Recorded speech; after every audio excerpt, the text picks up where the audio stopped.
Hey, Tom here. Welcome to my channel, Tom Loves DIY. I'm here to talk with you about chairs. I know there's a big controversy in the backpacking community about whether you should use a chair. A lot of people think you should sit on the ground, use a sit pad, a rock, or a log. But for me, after a long day's hike at my age, I like to have some comfort and relaxation. I want to sit in an actual chair and be supported. Pretty obvious, I have two chairs. This is the first one I purchased. It's the Nice C brand. Pretty much your basic made in China chair. A little heavier than the ultralights, but after I cut the pockets off and lost this, it's about 1 pound 11 ounces, not too bad. I purchased the REI FlexLight chair when it was on sale.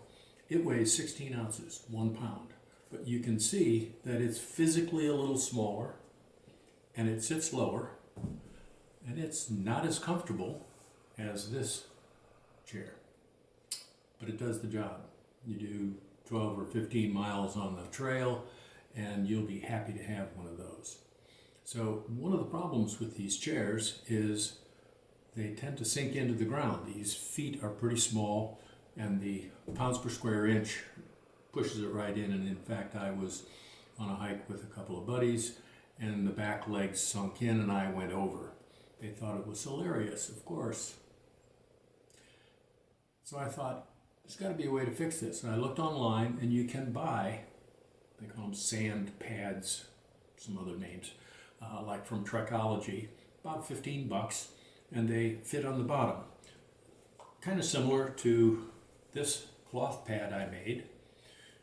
Rather than $15, or in some cases $30, I think this was 10 cents or so. It basically just sits there and the legs go into little sleeves on the corners. And it works okay, but it's just kind of an extra piece, a one-trick pony, if you will. What I really like, I made second, is this. Using this webbing material, it has little pockets. This fits in, goes to all four corners, super strong, lightweight, and when I'm done with it, I take the chair down, disassemble it, I can wrap this around and tie it off, hold the chair together. I don't have to use a heavy bag or even a lightweight one like comes with the FlexLight. So I'm going to make one of these for the FlexLight chair, and I'll show you how that's done. Few changes compared to this one, but basically the same idea. Thanks for watching.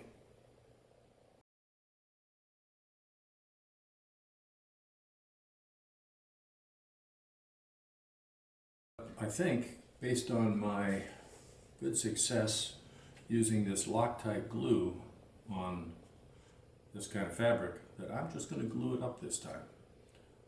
If it doesn't work, I can always go back and throw some stitching across here and reinforce it. I might do that anyway. Let's see how this goes. First thing I'm going to do is get an idea of where this is going to go. So I'm going to take it around, make kind of a tight loop that's big enough. So there's some overlap here. So I'm going to mark that.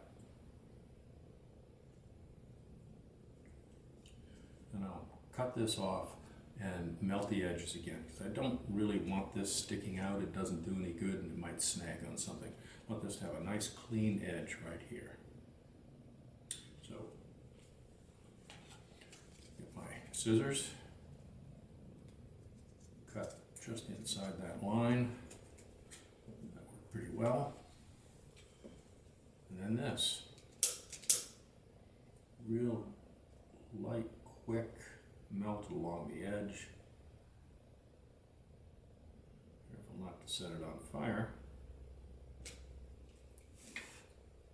Check it to make sure.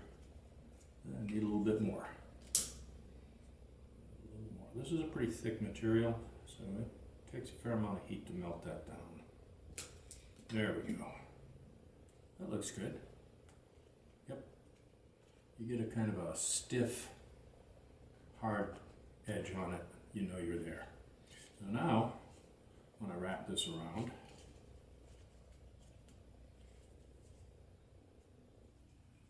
it will be somewhat even on there. I'm going to glue this down and then use some clothespins to squeeze it together. Should work pretty well.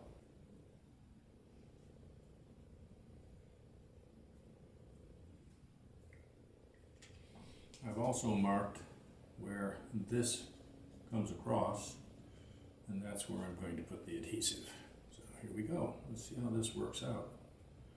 I'm not going to use a lot, even though there's a fair amount of stress on this. Just smear it around pretty evenly. A little of this goes a long way. And then take this and wrap it around, being careful to line things up. There we go. One of the things I like about this adhesive is it's very tacky. It doesn't slip around. It's not real liquidy. Is liquidy, is that a word? I get my 3 clothespins on there.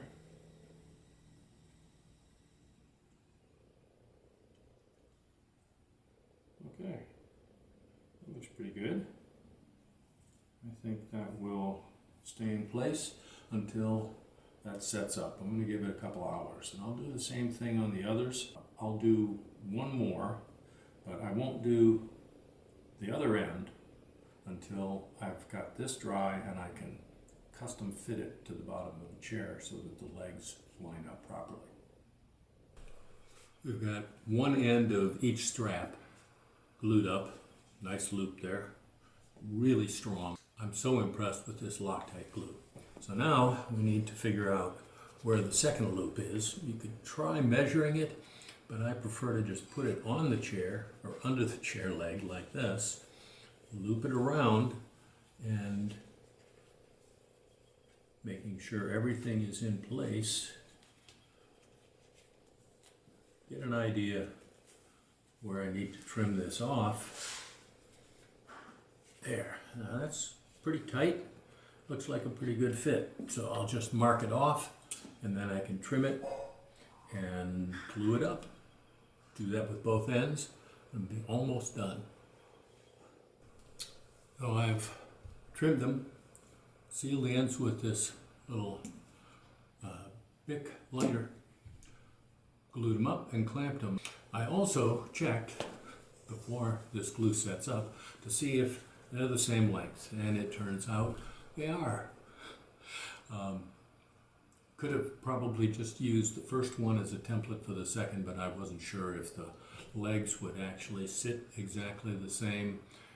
One might be sticking out a little further, but anyway, this is good. So the next thing to do after this sets up, I'll install it on the chair legs, get positioned where these cross, mark it, glue that up and clamp it down. Then it'll be done. Be ready to use. Pretty easy.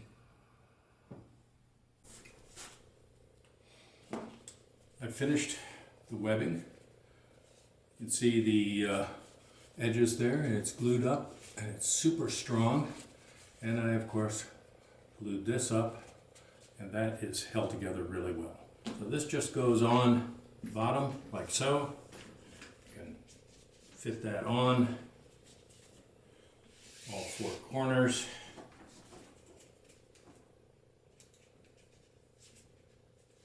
Goes on a little tough on that one. I got that one just maybe a 1/4 of an inch tight, but there we go. So with that on the bottom, the legs are not going to sink in, and it doesn't weigh much. I'll put that in the description. Works pretty well. Hey, please subscribe. Appreciate it if you click the like button. Regardless, thanks for watching.